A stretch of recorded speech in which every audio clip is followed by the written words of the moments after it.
Top 5 cards you're going to want to find yourself picking up for September 2021 in anticipation for what is to come. Now, there's all kinds of beautiful new decks coming out in the next 4 to 5 months. We've already got the taste to, kind of enjoy. Sword Soul being one of those top contenders here. So we've covered a lot of different things, but this should keep you interested. Now let's dig on into this, shall we?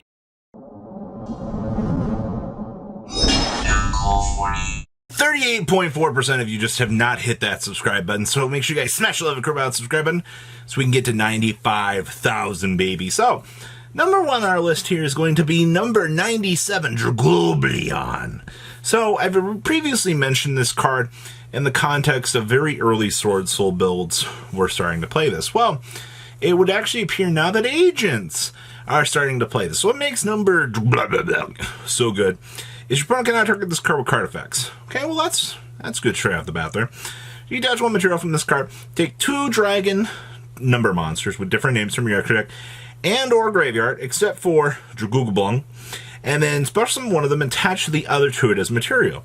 And for the rest of this turn, you cannot special summon other monsters or declare an attack, except with that special summon monster, and you can only use this effect of number 97 once per turn. So, we do 2 things with this. So we can go turn 1, we can go Hope Harbinger to make an additional body on the field for attack redirection and spell negation. Alright? Or if we're going second, we can make number 100 and have this huge OTK monster that just gains attack effectively based on everything that's kind of floating on the field. When you have a rank 8 that basically does a dual purpose scenario as number 97, that's where you're going to get your value package. So yes, any deck that can effectively make level 8s finds this card does not have a reprint yet, so buy into it cautiously underneath the premise of 1 reprint will hurt the value of it.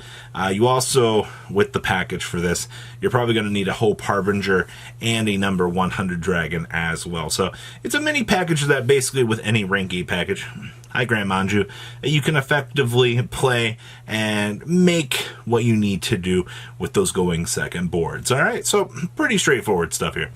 Number 2 on our list here is ZORA, the Magistus of Flame, or Magista, however you want to announce it. Alright, so recently a Exosister list topped playing 3 of this. So you can target a spellcaster Magista, or a Magistus monster you control. Alright, he can target himself. And you can equip 1 Magistus monster from your extra deck. If this card becomes equipped with a Magistus monster card, you can special summon 1 level 4 or lower spellcaster monster from your hand or graveyard in defense position, but its effects are negated. Well, that's actually interesting, because we equip it with Artemis. Now, Artemis says if another Magistus is normal special summon while you control this card, you can target one of those monsters and equip this card you control to it. Sure. And then while this card is equipped to a monster, you can add a Magistus monster from your deck to your hand. So technically, we can go get another ZORA out of the deck.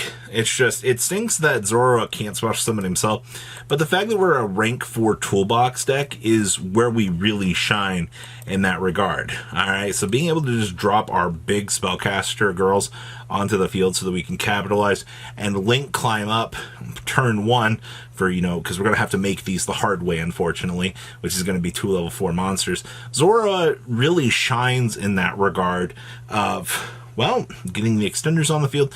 Honestly, Ring 4 Toolbox has evolved a lot over the years, and I thought it was actually really cute when we covered the list on the previous OCG Thursday that you kind of got the chance to see what ZORA could do. Also, this was a short print ultra rare. Short print, by the way. I heard some people only pulled like 1 or 2 of this. It was a real bad time out there. So pick these up if you want to plan for Exosister. Maybe we'll get something better along the way, but this is a really cute idea, all things considered, right now. Next up here is Contact C. Contact C is one of those cards right now that is seeing so much play all across the board. It is basically one of the most expensive commons that I've seen in a long time. These are literally $5. Now we keep talking about, hey, this card needs a reprint. Hey, this card's probably getting a reprint.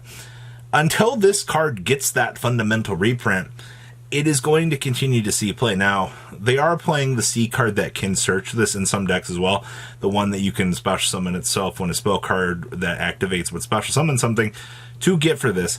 But the thing is, with the way that modern Yu-Gi-Oh! Is right now, contact seeing your opponent, we don't really have we've gone more to specialty builds. I think that's the most interesting way of saying it. We've sacrificed a lot of these generic cards to fit in more of our combo heavy turning points in our decks. So it's kind of why when you see contacting C an opponent, well, unless they have a generic out for it, they're just going to lose the game. Because literally, not being able to fusion, synchro, exceed, or link summon unless this card is used in material is really, really absurd. And I mean, what else? You're going to have to trade off a battle phase to get rid of this by ramming into something. Unless you're playing droplets or something to, you know, pop this off. That's where the next question becomes of, well, do I have a way to get rid of this? Because your lightning storm's turned off the second that this hits your field, which means you better hope that you have some sort of investment to get rid of this stupid card. This card is a lot more polarizing. I think players really give it the time and day for, and everybody that's already side decking it has already said that yes, Contact C is really good right now. So I don't think that part's going to change.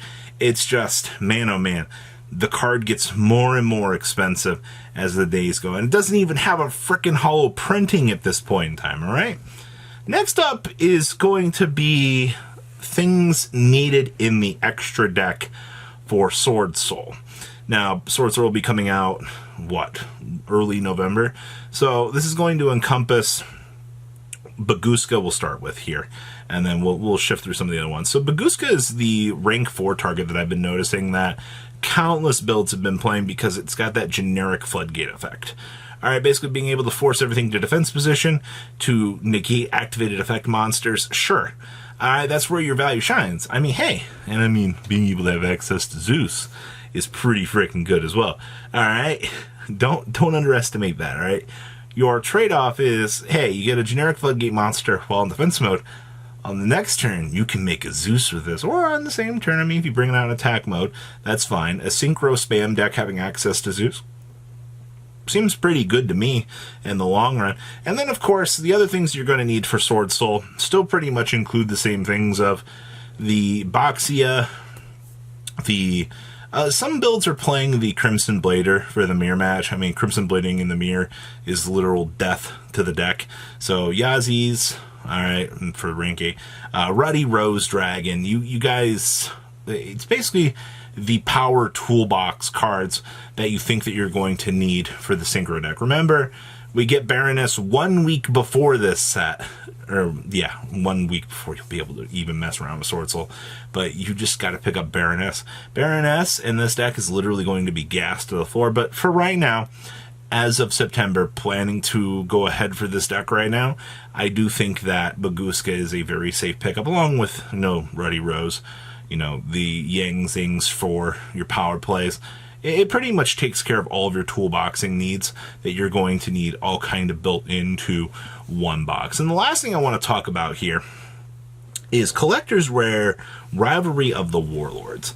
Now, interestingly enough, this card actually recently got bought out, and I've kind of noticed it creep back down in price. And I saw the price tag recede back down to $70, and I didn't think much thought about it, but the more that I thought about it, Floodgates and higher rarities look like something that players that enjoy collecting and playing the game would kind of look towards, because why Rivalry is not in circulation right now, I've seen some builds trying to play it, and it's worked in some degree. But on that same note, you've also seen Goes in Match, and you've seen there can only be one doing the exact same thing. They'll come in at certain points and formats, and they'll do their job. Now, because we are on the outside looking in at one of the best floodgates ever, it's really going to depend on if a time will come up where the more generic cards will come back in and matter. And I think I would just not risk anything. I'd make sure that I had that play set of Collector's Rares Rivalries just to make sure that in case something rotates in, and I don't want to be caught my pants down effectively. So this is just something from the old collector's vault that I was like, those are really cheap. Maybe that's something I'd want to pick up. So guys, what do you think about this list of mighty fine pickups? Is there anything from here you agree with, you disagree with? Please leave a comment down below. Tell me what you guys think. Smash the crap out of that subscribe button so you guys don't miss out on more awesome content. And I'll see your beautiful faces back here later on the day. Some more cool awesome content. You guys have a good rest of your day, alright? Peace out. Thank you, patrons, for making the ride never truly end. Without you guys' support, well, I would probably be doing Truffle Shuffle videos for a living. Guys, please check out VanCole40 for all of your Cardfight Vanguard content brought to you by MCole40. And if you are looking to pick up singles, check out mcolegames.com for your trading card game needs. Thanks for watching, everybody.